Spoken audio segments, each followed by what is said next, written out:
एउटा कुरा सोच्नु भएको छ, मानिसहरू पहिला हिँड्न सुरुवात गरेका होलान् कि पहिला बाटो बनेको होला? मलाई लाग्छ मानिसहरू पहिला बाटो बिना नै हिँड्न सुरुवात गरे, त्यस पछाडि मानिसहरू हिँडेकै ठाउँमा बाटोहरू बने।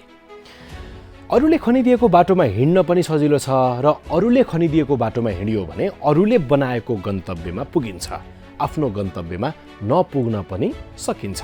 त्यसैले आफ्नो बाटो आफै खनौँ, आफ्नो गन्तव्य आफै बनाऊ, आफ्नो सफलता आफै निर्माण गरौँ, आफ्नो सफलता आफै चुमौँ।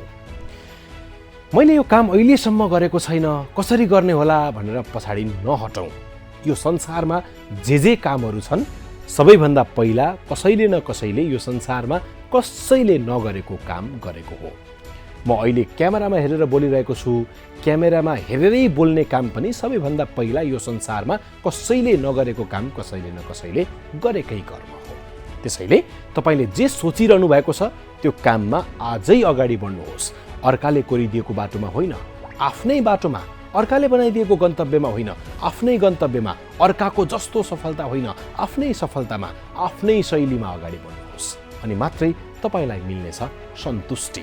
यो संसारमा सन्तुष्टि भन्दा, आत्मसन्तुष्टि भन्दा ठुलो सफलता केही पनि छैन। त्यसैले बनेको बाटोमा होइन, नबनेको बाटोमा बाटो बनाई बनाई गन्तव्यको यात्रा तय गर्नुहोस्।